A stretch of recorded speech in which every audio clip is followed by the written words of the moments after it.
Assalamualaikum warahmatullahi wabarakatuh.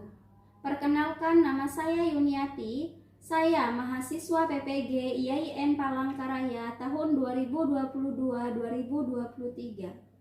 Hari ini, Kamis tanggal 12 Januari 2023, saya akan melaksanakan uji kinerja di SNKN 2 Sampit dengan materi membangun mahligai rumah tangga atau pernikahan pada kelas 12 TKJ 2. Selamat menyaksikan dan sekian dari saya. Wassalamualaikum warahmatullahi wabarakatuh.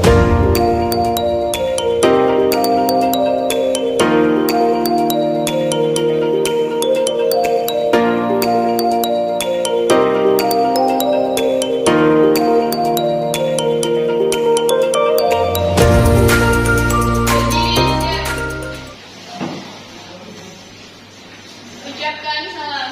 Assalamualaikum warahmatullahi wabarakatuh. Waalaikumsalam warahmatullahi wabarakatuh. Silakan duduk.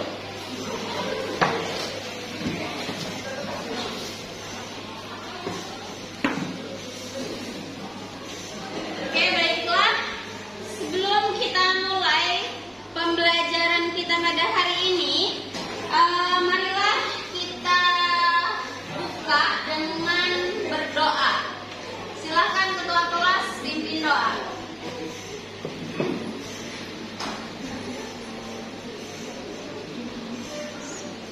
Marilah teman-teman kita berdoa bersama-sama. Bismillahirrahmanirrahim.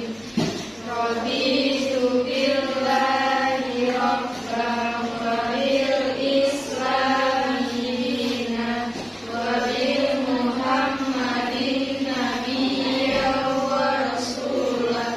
Rabbi zidni ilma warzuqni fahman. Amin. Akan absen dulu.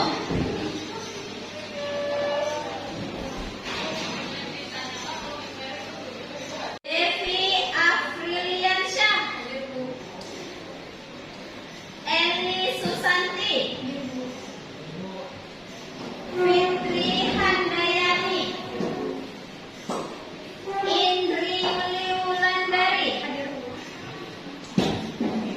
Lydia, Mutia Rahman, Nelly Nurlita, Nita Amelia, Nova Yuni Astuti, Siti Ulfa,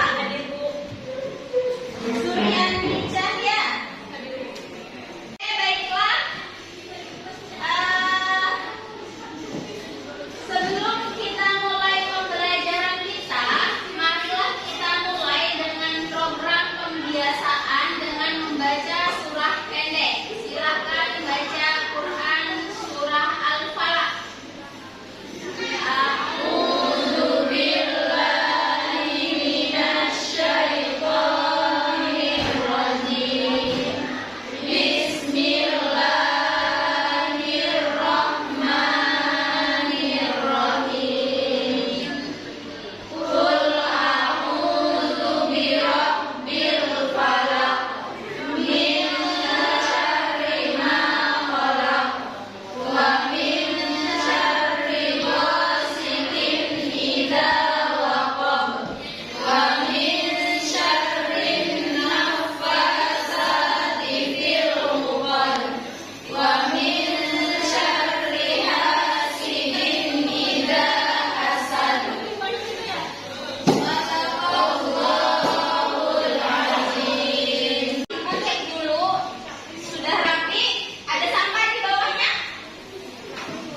kita, kalian sebutkan arti dari tulisan yang kalian lihat.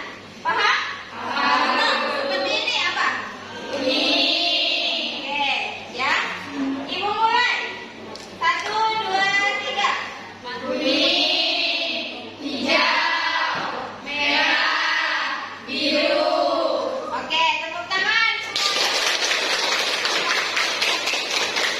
Oke, untuk memupuk jiwa nasionalisme kita semua, marilah kita semua berdiri. Kemudian kita nyanyikan lagu kebangsaan kita, yaitu lagu Indonesia Raya.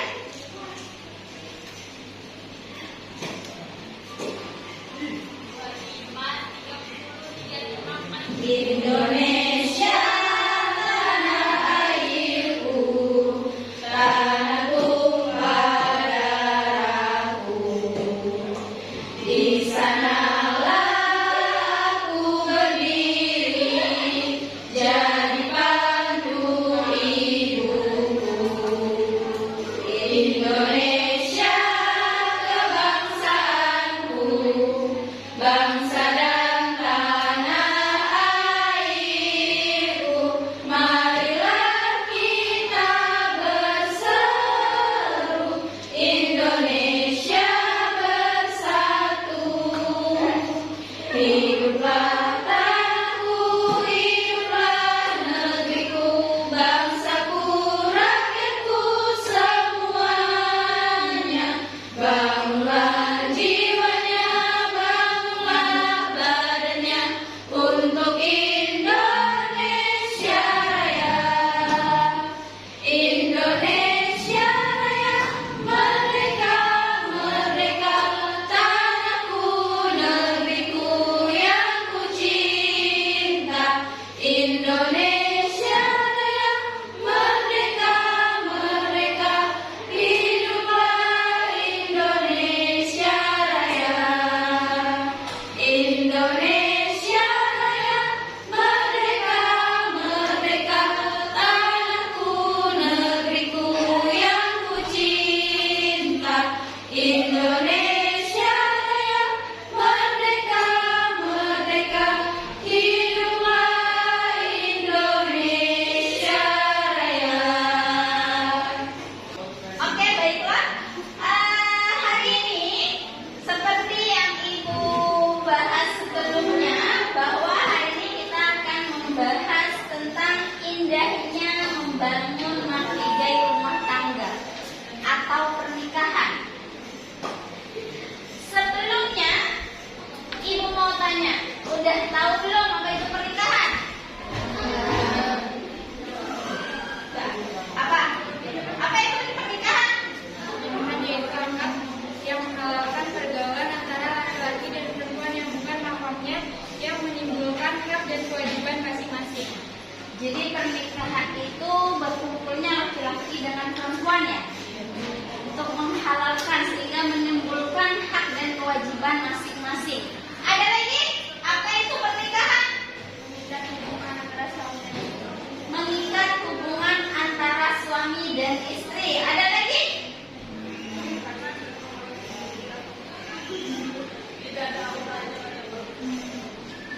Gak ada. Jadi pernikahan ini adalah materi yang akan kita bahas di awal semester ini. Ya. Nah, pernikahan seperti apa yang dikatakan oleh teman kalian tadi, rata-rata semuanya tahu ya itu pernikahan itu apa. Cuman buat apa sih kita belajar pernikahan? Udah mau nikah? Belum. Ya, jadi sebenarnya kita mempelajari pernikahan ini adalah untuk mengetahui, hanya sekedar untuk mengetahui, bukan dipraktekkan. Ya, jadi ilmu tentang pernikahan ini harus kita pelajari. Karena apa?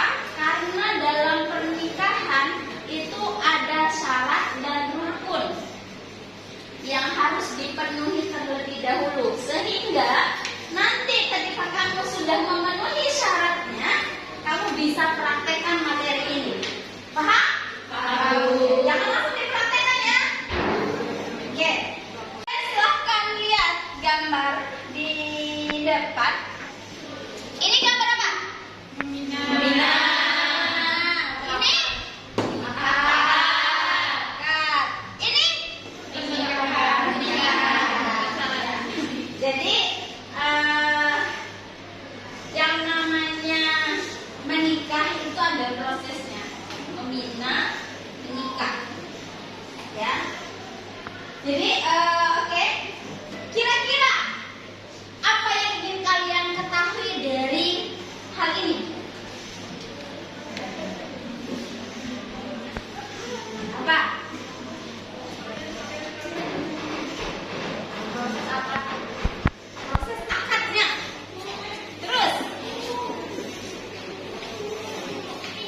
dinikahi.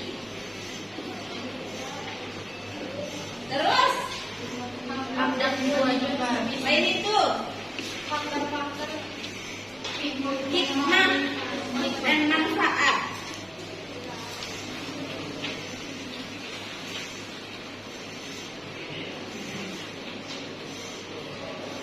Manfaat ya. Jadi oke, ini sesuai dengan tujuan kita. Jadi kita hari ini akan membahas tentang KD 3.6, yang mana KD ini yaitu menganalisis dan mengevaluasi ketentuan pernikahan dalam Islam. Tujuan pembelajarannya yang pertama dibaca, ayo. Melalui video dan PPT siswa dapat menganalisis ketentuan pernikahan dalam Islam dengan benar. Dua, Melalui video dan PPT siswa dapat menjelaskan dalil-dalil tentang ketentuan pelaksanaan pernikahan berdasarkan syariat Islam dengan manfaat. yang ketiga, Melalui video dan PPT siswa dapat menelaah tujuan pernikahan dalam Islam dengan benar. yang keempat, Melalui diskusi siswa dapat mengidentifikasi hukum ketentuan pelaksanaan pernikahan berdasarkan syariat Islam yang adil. yang lima, Melalui diskusi siswa dapat menguraikan syarat dan hukum nikah dengan benar. keenam, Melalui diskusi siswa dapat merinci mahram orang yang tidak boleh dinikahi dalam Islam dengan benar. tujuh, Melalui diskusi siswa dapat mengidentifikasi hikmah dan manfaat ketentuan pelaksanaan pernikahan berdasarkan syariat Islam dengan benar. Oke, jadi itu adalah tujuan yang harus kita capai dalam pembelajaran kali ini. Sebelumnya, Ibu akan menampilkan, tadi Ibu sudah nanya ya, tadi kalian ingin tahu syarat dan rukun pernikahan. Ya. Yang kemudian tujuan pernikahan. Kemudian hukum pernikahan. Kemudian orang-orang yang tidak boleh dinikahi, dalam kurung apa? Mahram. Jadi mahram itu adalah orang-orang yang tidak boleh dinikahi. Dan yang terakhir itu adalah hikmah dan manfaat dari pernikahan itu. Ya? Baiklah, silahkan kalian simak video berikut agar kalian tahu apa itu pernikahan, dalil, ya, dalil tentang pernikahan dan juga tujuan dari pernikahan. Silakan simak.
Jadi dari video tersebut sudah jelas apa itu makna pernikahan.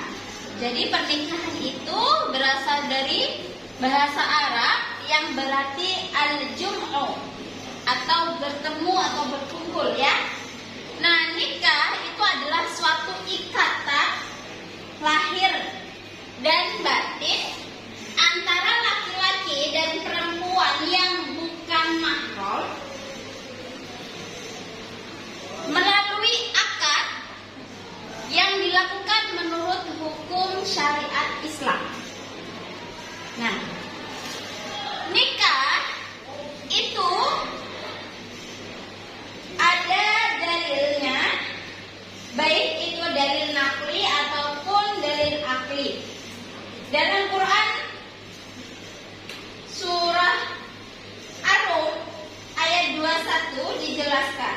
Minta salah satu dari kalian untuk membacakan potongan ayat dari Quran surah An-Nisa ayat 3. Siapa? Yuk. A'udzu billahi minasy syaithanir rajim. Bismillahirrahmanirrahim.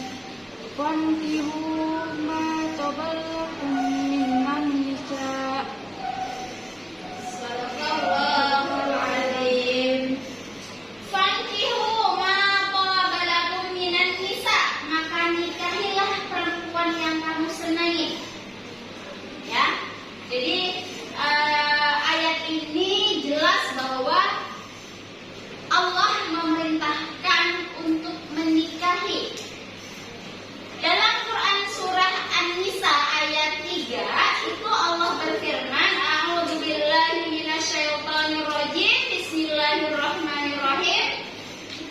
Fa in khiftum alla tuqsitu fil yatama fankihu ma taba lakum minan nisa'i mathna wa thulatha wa ruba'. Fa in khiftum alla ta'dilu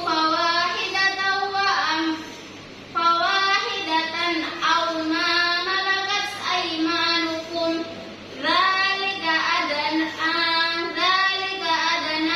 alla ta'ulu. Shadaqallahul azim. Artinya, dan jika kamu takut tidak akan dapat berlaku adil terhadap hak-hak perempuan yang yatim bila mana kamu mengawininya, maka kawinilah wanita-wanita lain yang kamu senangi, 2, 3, atau 4. Kemudian jika kamu takut tidak akan dapat berlaku adil, maka kawinilah seorang saja atau budak-budak yang kamu miliki. Yang demikian itu adalah lebih dekat kepada tidak berbuat aniaya. Dalam hadis juga dikatakan, an Abdullah bin Mas'ud radhiyallahu anhu qala lana Rasulullah sallallahu alaihi wasallam, ya ma'asyara syabab, man istata'a minkumul ba'ata falyatazawwaj fa innahu aghaddu lil basar wahsanu lil farji wa man lam yastati' fa alayhi bis-shawm fa innahu lahu wija'u. Dari Abdullah bin Mas'ud radhiyallahu anhu, Rasulullah sallallahu alaihi wasallam berkata kepada kami, hai para pemuda, barang siapa di antara kamu telah sanggup menikah, maka nikahlah. Karena nikah itu dapat menundukkan mata dan memelihara faraj atau kelamin atau kemaluan. Dan barang siapa tidak sanggup, maka hendaklah berpuasa, karena puasa itu menjadi perisai atau dapat melemahkan syahwat. Jadi jelas ayat ini adalah ayat yang memerintahkan bagi orang yang sudah mampu untuk menikah. Mampu itu apa aja sih? Ayo, yang dikategorikan mampu itu apa? Punya penghasilan, ya. Terus penghasilan, siap fisik dan mental.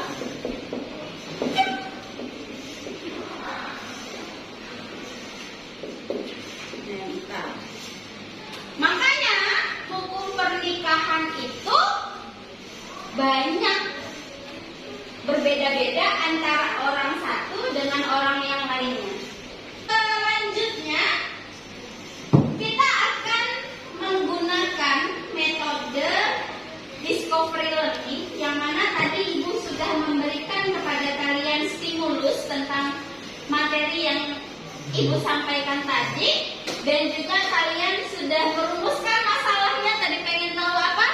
Dalil, syarat, pengertiannya, tujuan, hukum, mahram, dan hikmah.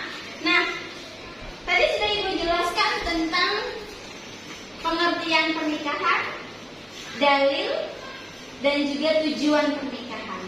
Yang harus kalian cari saat ini itu adalah tentang mahram, kemudian tentang hukum pernikahan, syarat dan rukunnya, serta hikmah dan manfaat dari pernikahan itu. Ibu minta masing-masing dibentuk menjadi 3 kelompok. Berapa orang nih? 12. Otomatis satu kelompok itu 4 orang. Yuk silahkan bagi kelompok. Sudah bagi kelompoknya? Ibu bagikan dulu LKPD-nya.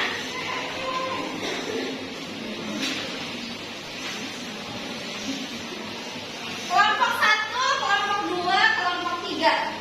Ya. Nah, silakan kalian perhatikan dari LKPD tersebut.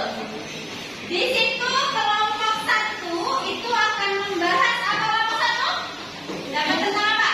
Hukum ketentuan pelaksanaan pernikahan berdasarkan syariat Islam dan syarat serta rukun pernikahan. Oke, jadi kelompok 1 akan membahas tentang hukum pernikahan, syarat dan rukun dari pernikahan.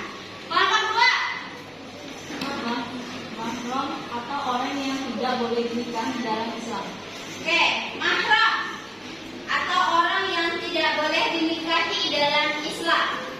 Yang kelompok 3, Hikmah dan manfaat ketentuan pelaksanaan pernikahan berdasarkan syariat Islam. hikmah dan manfaat pernikahan dalam syariat Islam ya. Oke, nah Ibu minta masing-masing dari kalian mengerjakan tugas tersebut dengan mencari data sebanyak-banyaknya, baik itu melalui internet ataupun buku paket yang sudah kalian pegang. Kemudian setelah kalian mencari data tersebut, kalian proses data tersebut menjadi sebuah kesimpulan yang kemudian kalian verifikasi lagi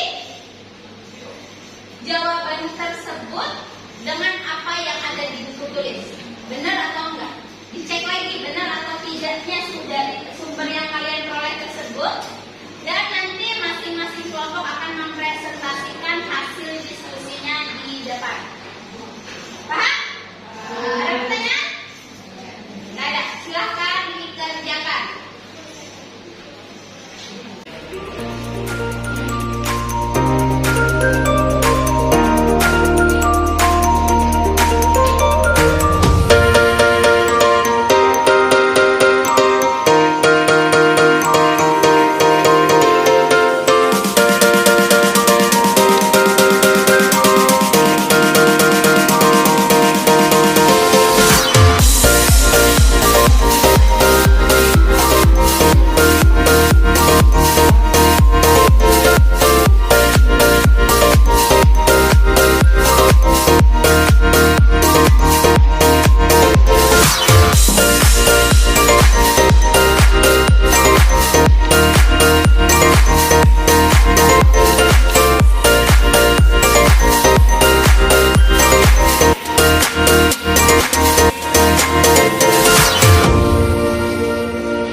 Kami dari kelompok 2 ingin mempresentasikan hasil diskusi kami tentang mahram atau orang yang tidak boleh dinikahi dalam Islam. Pada materi saya persilakan. Mahram, orang yang tidak boleh dinikahi. Al-Quran telah menjelaskan tentang orang-orang yang tidak boleh dinikahi. Quran Surat An-Nisa ayat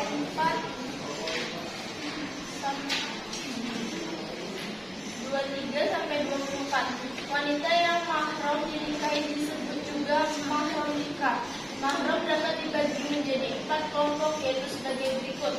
A. Keturunan. 1. Ibu dan seterusnya ke atas. 2. Anak perempuan dan seterusnya ke bawah. 3. Saudaranya perempuan sekandung, seayah atau seibu. 4. Bibi, saudara seibu. 5. Bibi, saudara ayah. 6. Anak perempuan dari saudara laki-laki terus ke bawah. 7. Anak perempuan dari saudara perempuan terus ke bawah. Kemudian yang kedua, pernikahan. 1. Ibu istri atau mertua. 2. Rabibah, yaitu anak tiri atau anak istri dengan suami lain jika sudah bercampur dengan ibunya. 3. Istri ayah dan seterusnya ke atas. 4. Wanita-wanita yang pernah dikawini oleh ayah. 5. Istri, anak, atau mantu.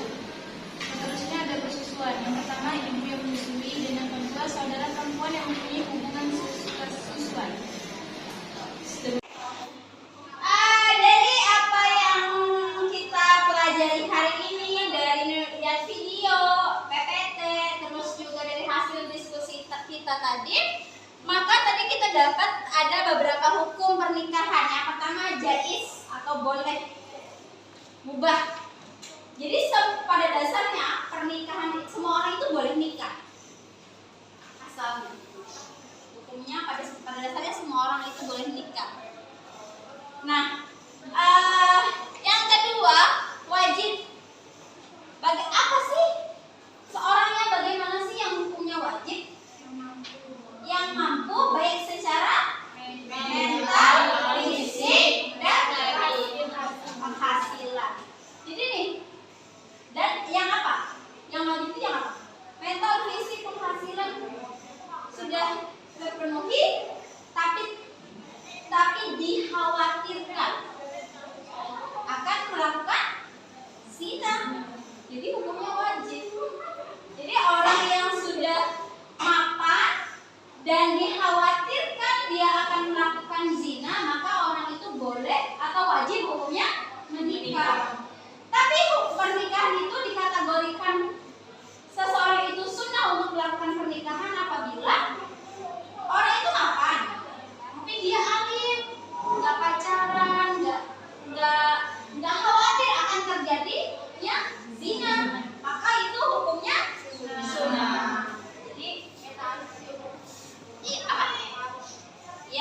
kalau ya pada intinya kalau sunnah itu dia itu sudah mapan, tapi dia masih menjaga dirinya, masih bisa tidak khawatir, tidak nafsu yang tidak terobsesi dengan itu gitu. Kalau misalkan yang wajib itu dia sudah nggak tahan nih, kayak ibarat kata mobil dia kebelet, berarti itu sudah wajib nikah. Tapi kalau sudah masih nggak kebelet, itu hukumnya masih sunnah. Makruh, orang yang melakukan pernikahan dan telah memiliki keinginan atau hasrat, tetapi dia masih memiliki bekal, dalam artian dia masih belum mapan nih, tapi dia khawatir akan terjadinya zina, maka hukumnya makruh.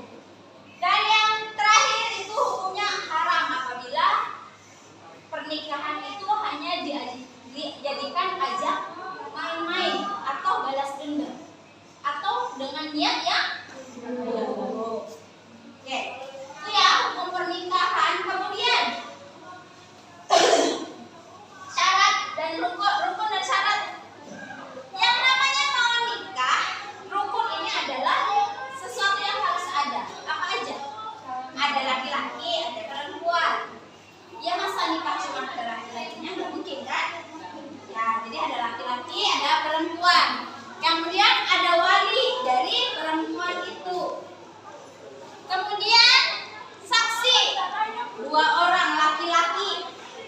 menjadi saksi ini harus laki-laki 2 orang. Dan yang terakhir itu adalah ijab kabul. Saya terima nikah dan kawinnya si A binti ini dengan mas kawin suami tunai.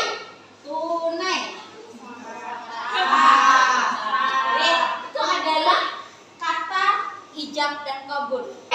Ibu harap apa yang kalian pelajari ini benar-benar masuk dan bisa kalian terapkan nantinya setelah kalian memenuhi syarat dengan punya penghasilan siap fisik dan mental, karena nikah itu tidak hanya sekedar modal cinta doang.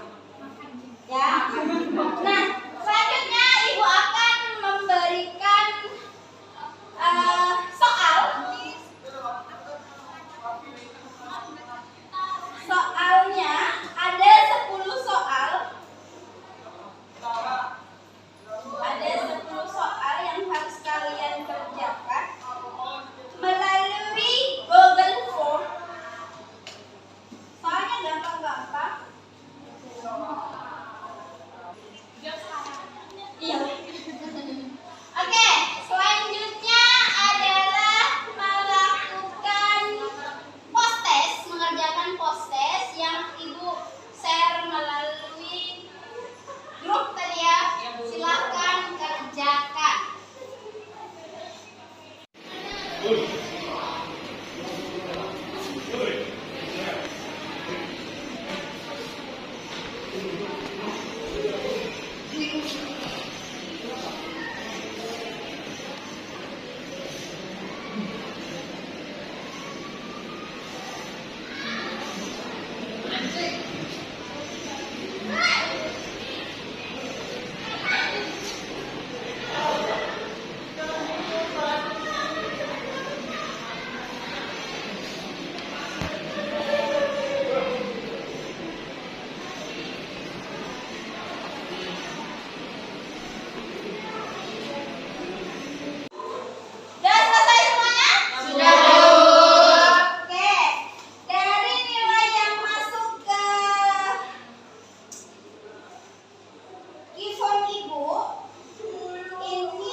Menikah itu bukan perkara usia, bukan perkara cinta, tapi banyak hal yang harus kamu persiapkan jika kamu ingin menikah. Bukan hanya karena kamu punya pacar. Menikah itu adalah ibadah, yang mana jangan sampai ketika kita mau melakukan ibadah di dalamnya malah terjadi pertikaian. Nikah itu terus belajar menjadi pribadi yang baik. Orang menikah belajar jadi istri yang baik, belajar jadi suami yang baik seperti apa, bagaimana cara memenuhi hak dan kewajibannya. Ketika sudah melahirkan, ketika hamil, belajar menjadi seorang ibu. Ketika anaknya sudah lahir, belajar mendidik anak. Jadi banyak hal yang harus kita persiapkan ketika kita ingin menikah. Ya, jadi menikah itu jangan karena usia, jangan karena cinta doang. Persiapkan benar-benar, pastikan bahwa ketika kamu memilih seseorang itu adalah orang yang baik. Mungkin itu aja apa yang ingin Ibu sampaikan.